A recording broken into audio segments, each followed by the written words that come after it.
D'ailleurs, pour apprécier et pour finir de faire nos jeux, les échauffements enregistrés par nos équipes, on était piano ici avec It's a Dollar Maker. Oui, un cheval très athlétique, It's a Dollar Maker, qui tente aujourd'hui face au meilleur. Il avait terminé 3e du Critérium des 5 ans sur 3000 mètres. Always OK avec Alessandro Gossiado, un cheval de vitesse qui découvre la tenue aujourd'hui. C'est un outsider.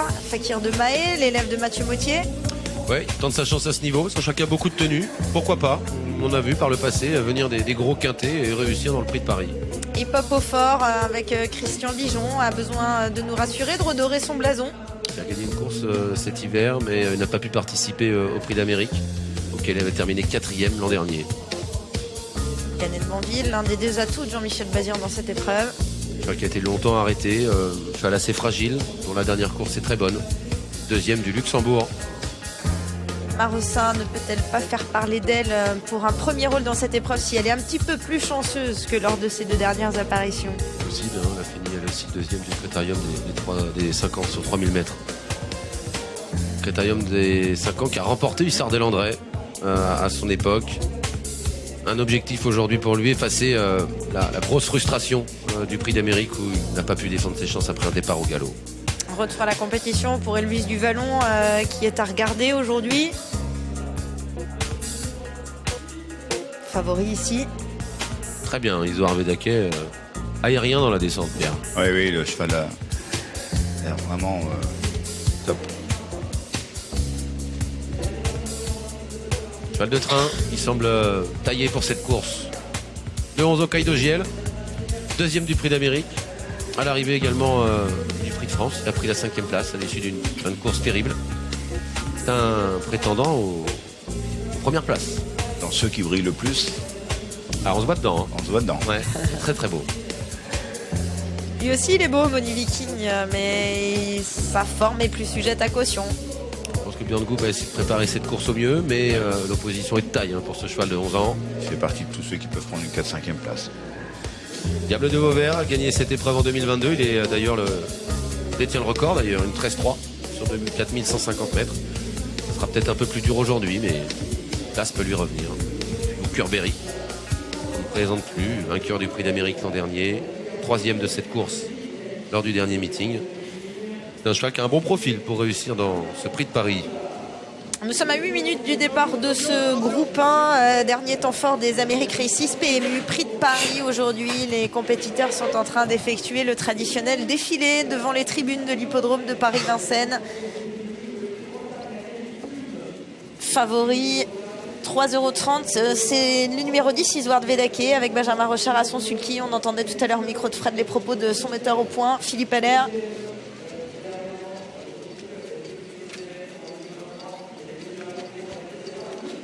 Hier descendante pour Hussard du Landrais, qui tout l'hiver a eu un petit peu des œillères différentes. Un coup pas d'œillère, un coup d'épaule de mouton, là c'est des œillères descendantes. On voit ici au premier plan. Un coup à la plage, un coup à Grosbois, un coup en Mayenne. Voilà, il a Varié le plaisir. il a passé un bon hiver. Il a varié le plaisir. Et Pierre le précisait tout à l'heure, pas non plus d'œillères fermées pour Curberry Oui. aujourd'hui. Oui, pour pas que le cheval se mette en route trop tôt, si jamais il y avait eu un fort ralentissement, donc des œillères rabattantes. Ouais. Il a déjà eu par le passé. La direction de la piste, messieurs, pour les rejoindre, et ils en ont terminé avec leur défilé. Eric Raffin est prêt à vous répondre, Kevin. Ouais, Eric, vous connaissez par cœur It's a Dollar Maker. Selon vous, quelles sont ses principales qualités pour faire une grande course dans ce marathon? Il respire, normalement il respire très bien et c'est un cheval dur à l'effort. Maintenant voilà, c'est 4000 mètres, il faut être là au bon endroit. Donc c'est le déroulement de course. Mais avec le bon parcours, je pense qu'il peut prendre une 4-5e place. Ouais, c'est le petit poussé de ce groupe 1, mais il aborde quand même ce classique avec une certaine fraîcheur, contrairement à ses adversaires. Ouais, tout à fait. C'est vrai qu'il a parcouru depuis le Prix de Brest. Donc non, vraiment le coup, je pense que ça peut être rigolo pour une belle place. Donc si je vous comprends bien, l'idée c'est de ne pas faire le fort. C'est vrai que c'est un cheval, on le voit souvent dérouler, mais c'est pas les plans aujourd'hui. Ah, faut pas que je sois loin de la tête quand même. Maintenant, je veux pas aller devant, mais faut que je démarre un peu. Très bien, merci Eric. C'est là qu'on sent quand même la pression peut-être supplémentaire pour les pilotes. Faut pas être non plus trop loin, Pierre. Il faut vraiment doser l'effort du cheval, mais il faut doser aussi l'effort du driver. Alors que on voit ici le profil le plus révélateur au niveau de l'âge des compétiteurs ayant dominé leur sujet dans ce marathon. 6 ans, 7 ans, allez 8 ans, ça passe encore. C'est quand même dominé par les 6 ans et les 7 ans. Il y a un gros écart. Mais c'est tout à fait naturel. Les chevaux ont fini leur croissance. Ils ont passé le cap de combats déjà difficiles. Donc ils sont endurcis et les forces vives ne sont pas encore attaquées. Donc ils peuvent donner exprimer la plénitude de leurs moyens. C'est vrai que ça doit être compliqué à driver, Pierre, c'est pour ça. Oui, alors aujourd'hui, si vous écoutez plusieurs déclarations de drivers, ils disent tous qu'il ne faut pas être trop loin de la tête. Pour la raison pour laquelle, c'est qu'apparemment, il y a quand même 2 chevaux qui sont des chevaux de train. Donc, ils estiment que s'ils sont trop loin, ils auront du mal à revenir. Ouais. Quand vous avez une course où vous ne savez pas trop qui va mener la danse, il y a souvent des changements de leader. Et celui qui prend la tête en partant, des fois, il peut se retrouver 4e ou 5e rideau par l'effet de... Est-ce qu'il pourrait pas y avoir un peu de rythme au début, justement, il peut tout y avoir. pour avoir le meilleur dos, et pour essayer de prendre une bonne place, pour avoir par exemple le dos de celui-ci qui est un bulldozer. Après, le jeu des relais, c'est bien, mais quand vous faites un relais, vous faites quand même un effort. Et si l'effort est trop conséquent, voilà. Ça se paye. Ça se paye. Donc, on va avoir des précisions, messieurs, concernant Hussard du Landré avec vous, Fred. Le cheval extra m'a dit Benoît Robin, il espère qu'il ne va pas se produire la même mésaventure que dans le Prix d'Amérique parce qu'on sait toujours pas, ils ne savent toujours pas pourquoi le cheval a fait la faute ce jour-là. C'est vraiment pas dans ses habitudes, donc il espère qu'il va pas refaire pareil. Bon, le poteau de départ n'est pas le même. Le cheval a beaucoup de fraîcheur. Il était préparé pour cette course depuis ce Prix d'Amérique et il en attend une grande prestation. Je sentais un petit peu tendu, Benoît, donc c'est vrai que la faute de l'autre jour tend un petit peu tout le monde. Ok, merci pour les précisions. Et puis c'est un groupe 1, forcément, c'est que cela on les vit différemment. On va maintenant écouter David Thomas, le partenaire d'Hokkaido Giel, qui répondait tout à l'heure aux questions de Kevin. Je suppose que c'est un David Thomas assez confiant qui va s'élancer au départ du Prix de Paris avec Hokkaido Giel dans quelques minutes, David. Oui, on part confiant. Voilà. On va voir le déroulement de la course, mais le cheval a été bien au 8. Ses dernières tentatives sont excellentes. Donc si on a un bon déroulement de course, il devrait bien faire. C'est quand même particulier un marathon là pour vous en tant que driver. Voilà, c'est ça, faut gérer, faut voir comment ça va se mettre. Vous pensez que vous avez le vrai cheval justement pour bien faire ce marathon? Bon, c'est pas un cheval qui tire, faut lui masquer l'effort le plus possible, mais dans le parcours il est plutôt relax, donc je pense qu'il va bien respirer. C'est déjà un bon atout. Il avait l'air d'avoir du bon gaz au 8 tout à l'heure. Très bien. Merci David. C'est vrai que positif, David Thomas, concernant Hokkaido Giel, qui est proposé à 7,40 €. Si on parle tactique, rappelez-vous la victoire d'Étonnant, il avait plutôt très bien démarré, il était venu prendre la tête tout de suite et il n'y avait eu aucun relais. Ouais. Et c'est comme ça qu'il l'avait emporté parce qu'il avait pu... de bout en bout. Oui. Mais il y avait eu du rythme avec une fois ou deux un petit temps mort pour s'essouffler, mais pour avoir été dans son dos, les chevaux de 25 mètres sont jamais revenus. Enfin les chevaux de 25 mètres, les chevaux à l'arrière-garde n'étaient pas revenus. En plus de la distance qui est le fort d'Isoard Vedake du favori, est-ce que Pierre, vous pouvez nous expliquer un peu les propos de Philippe Allaire qui disait que la raquette de départ, sa situation lui permettait de s'élancer plus facilement que quand on est sur le plateau, enfin quand on aborde la montée un petit peu plus en haut? Effectivement, dans les allures des steppers, s'élancer dans une montée, votre cheval se trompe un peu plus. Enfin, il a plus de mal à s'élancer. C'est pas fluide, on va dire. Quand vous partez en descendant, ça facilite énormément ces chevaux-là. Et au contraire, ils s'élancent très bien. C'est la raison pour laquelle il a précisé que le cheval avait marché 9 à la volte avec Alexandre Brivard. Parce que partir en descendant, il ne force pas. D'accord. Bird s'était lancé au galop avec Joss, donc l'homme des 4 ans, ils ont gagné. Et on a vu beaucoup de produits de Bird ayant un peu de difficulté à s'élancer à ça. Celui-ci en est un aussi, oui. Notre parcours Hussard du Landré. Il est magnifique. Hein. Oui. Vraiment, il a l'air d'être dans son costume de mariée, comme dirait Cécile. Mais c'est sûr que pour un mâle, il vaut mieux un costume qu'une robe. Hein. Bah, oui. Quoique maintenant tout se fait, hein, mais Ouais, il est vraiment superbe. Et la pluie revient. 1 minute à peine avant le départ de cette course. En espérant que le départ se passe bien, parce que c'est vrai que 16 concurrents à ce poteau-là, c'est très rare. Oui, c'est un départ qui est utilisé pour les 2175 mètres normalement. Et souvent, on n'est que parcours de 14. vitesse. Ouais.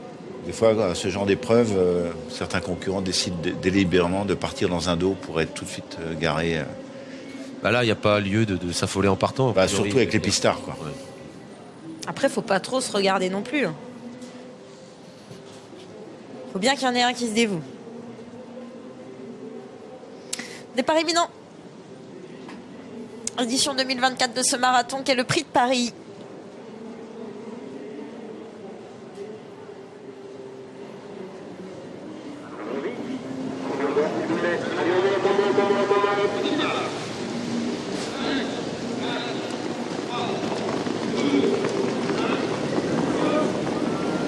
Et c'est parti pour le Prix de Paris, Amérique Race 6 PMU. La dernière manche de ce triptyque magnifique cet hiver avec un départ raté pour le numéro 2. Always the K, et c'est Hussard du Landré qui est le mieux parti avec Hooker Berry à la corde et en pleine piste Fakir Dumae. Il y a également en jaune It's a Dollar Maker. En dehors le favori Isoar Bedake qui est à hauteur du numéro 13 Power. Pour le moment, Hip Hop au fort ferme la marche. Et l'accélération pour aborder la descente pour la première fois. Nous sommes dans le bas de celle-ci de Fakir Dumae qui va relayer Hussard du Landré, It's a Dollar Maker en contre-attaque déjà.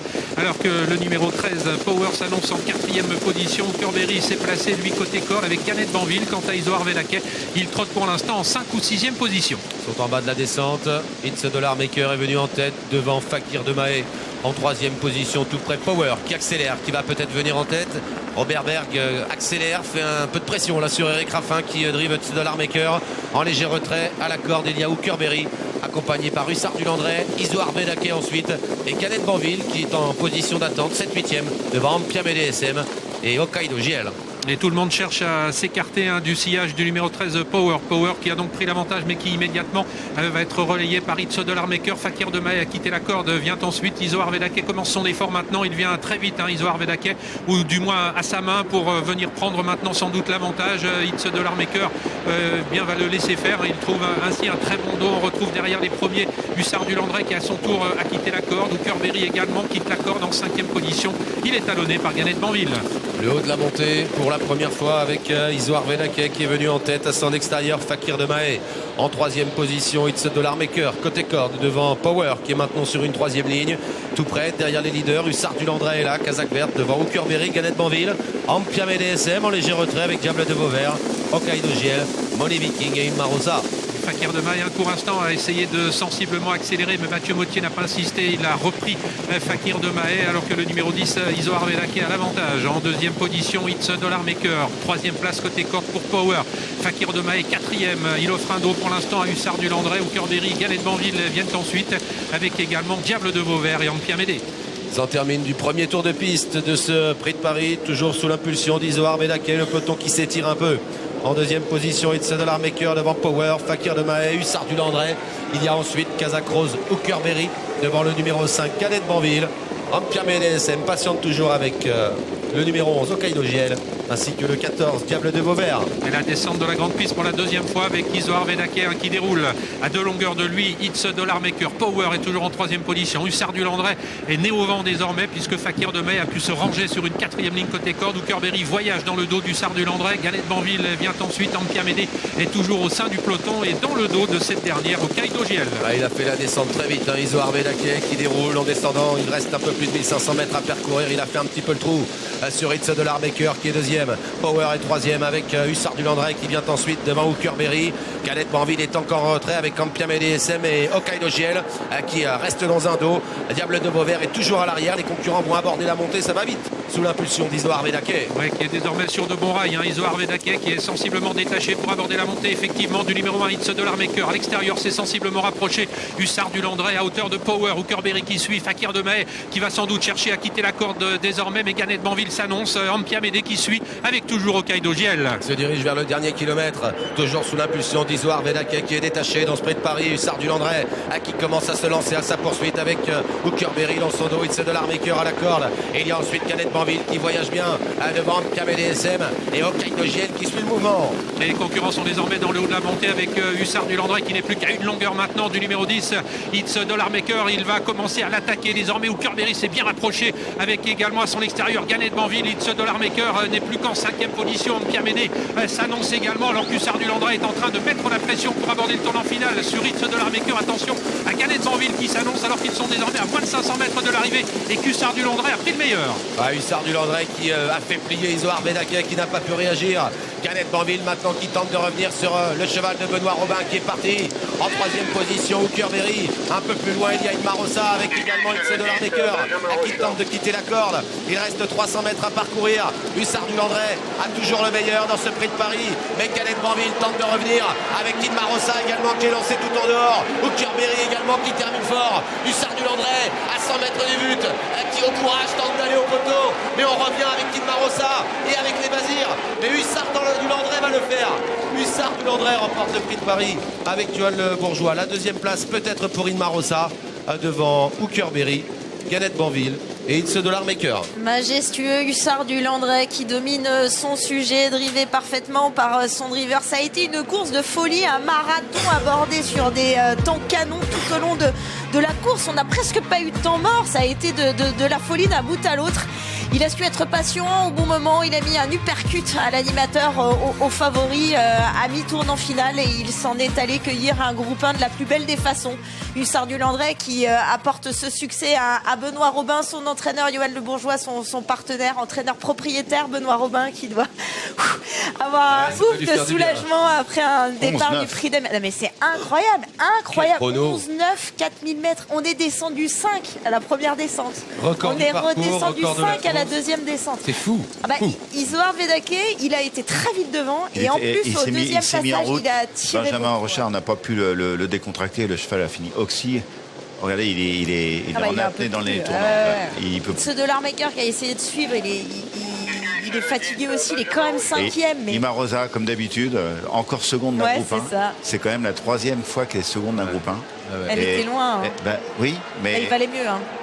Aujourd'hui, elle a été exploitée au mieux par Léo Abrivard, qui connaît sa jument parfaitement. Il est resté dernier, il n'a pas bougé et il a fait que les derniers 600. Et à l'arrache, il vient prendre la seconde place. Quelle perf quand même du Hussard du Landré. Quel courage pour aller au poteau. Il a fait le dernier tour en 2e épaisseur. Il s'est dégagé devant les tribunes quand tout le monde s'est mis à la corde. Kevin se rapproche de Johan Le Bourgeois, messieurs, pour débriefer justement de ce magnifique succès. Ouais, il est à côté de moi, Johan. Il est encore en train de débriefer avec David Thomas. C'est un des premiers à l'avoir félicité. Johan, c'est une grande victoire pour vous. Ah, il a fait un petit écart le cheval. Ah oui, alors attendez, on va remonter les œillères descendantes du cheval.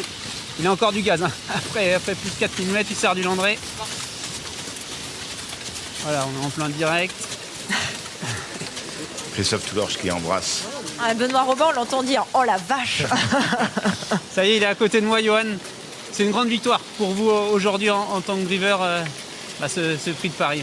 Oui, je suis content. Parce que Benoît il m'a fait confiance pour le driver après avoir gagné la première baie. Et les deux d'après on préparait un petit peu, mais voilà quoi. Et le jour J, ça s'est mal passé. Voilà, je suis content d'y avoir gagné celle-là parce que voilà, c'était important quoi, que ça se passe bien au moins une fois. Ça aurait été dommage. Quelle performance du cheval, Johan, quand même aujourd'hui. Il a été bon, il a été très bon.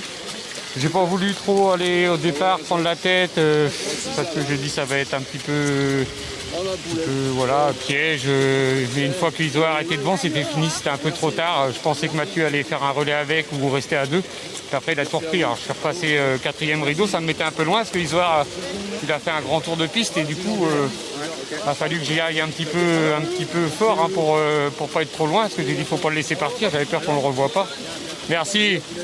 Et puis après en montant, ça sentait bon au kilomètre, il était dans les rênes, Isoar avait pas l'air d'avoir beaucoup de gaz en montant, j'allais plus facile que lui, je l'avais un peu en point de mire et j'étais facile. Et puis j'ai pas hésité à envoyer au 700 C'est un cheval qui refait tout le temps bien de la raquette au poteau. On voudrait que le poteau soit toujours 200 mètres plus loin. Et là, il était dans les rênes, j'ai dit je m'occupe pas, j'y vais. Je l'ai pas empêché. Voilà, il était extra aujourd'hui, il n'a pas couru dans le Prix d'Amérique. Voilà, peut-être ça lui permet de gagner aujourd'hui. Merci Dom. Et puis voilà.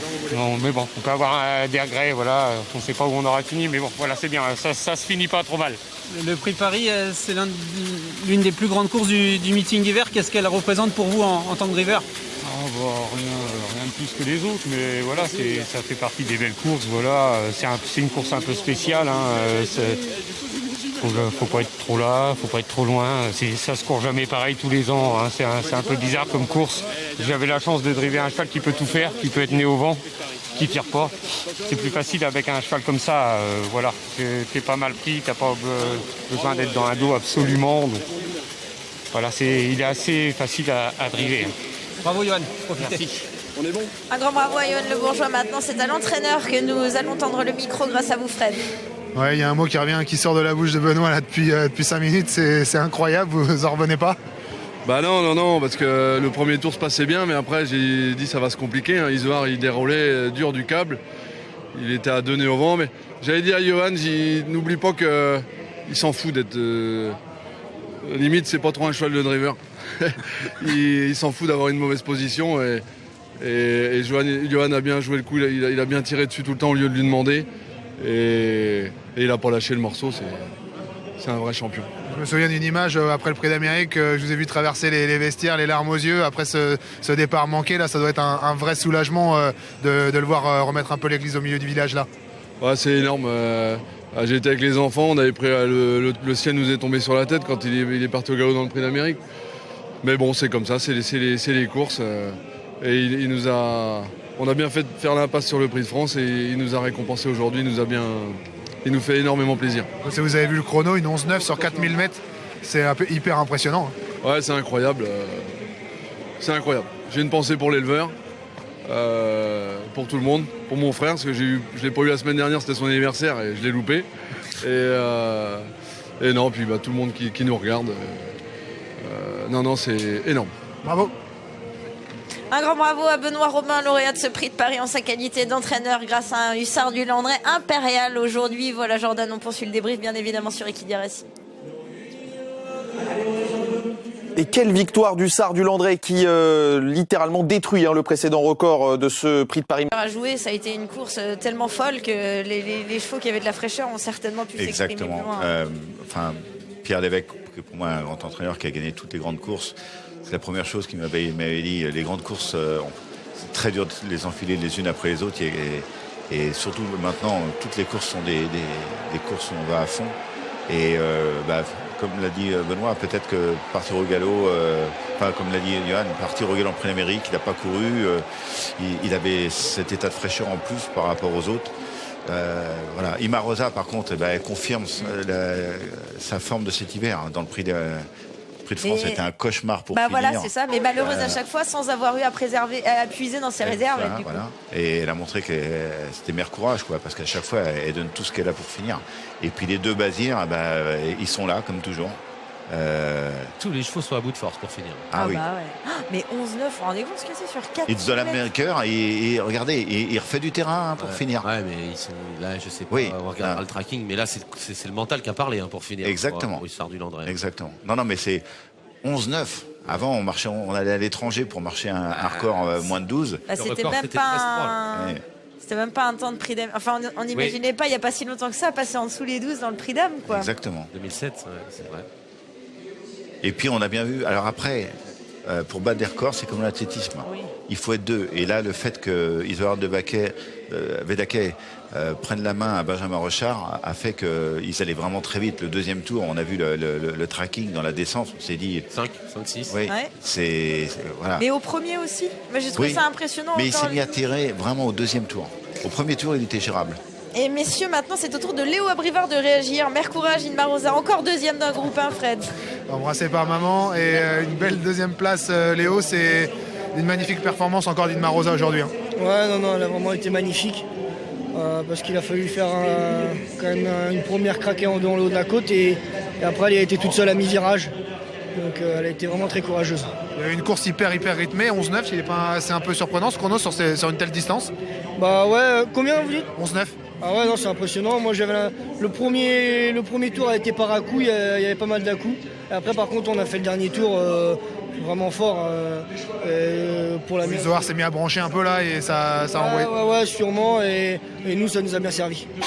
Quel hiver quand même elle fait. Alors c'est vrai qu'il n'y a pas eu l'arrivée du prix d'âme ni du prix de France, mais aujourd'hui la valeur plus les qualificatifs, c'est magnifique. Hein. Bah ouais, je pense que à l'heure actuelle c'est la meilleure jument de Vincennes. Je pense que les 2 derniers coups ça a pêché, peut-être manque d'expérience de ma part à ce niveau-là et voilà, donc on met les pendules à l'heure et je suis content pour ma jument. Elle a encore franchi un cap cet hiver. Ouais, non, elle est impressionnante. Elle fait que de franchir des caps depuis le début de sa carrière et c'est magnifique qu'elle soit arrivée là. Bravo Léo.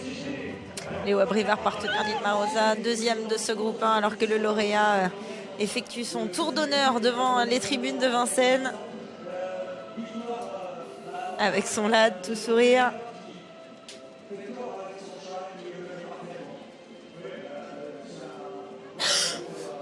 Un hiver riche en émotions hein, pour Benoît Robin. Il est passé par toutes les étapes. En fait, il finit son hiver. Il finit son hiver comme il a commencé. C'est vrai. Par une victoire. Ouais, parce qu'il avait remporté la première baie. Et ensuite, des hauts, des bas. Mais il a toujours cru en son cheval et son cheval lui rend.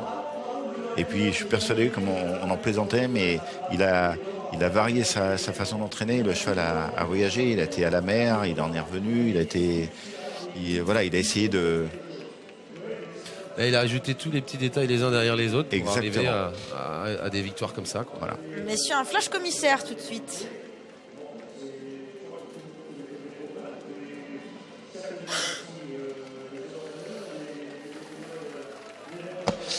Par souci de transparence, les commissaires ont souhaité vous remontrer les images de la 3e course, le Prix de Paris. Sur ces images, vous allez pouvoir constater que le numéro 16, Hookerberry, va se déporter vers l'extérieur de la piste et va venir accrocher la roue du numéro 6, Inmarosa. Comme le numéro 6, Inmarosa, a terminé devant le numéro 16, Hookerberry, l'arrivée a été maintenue.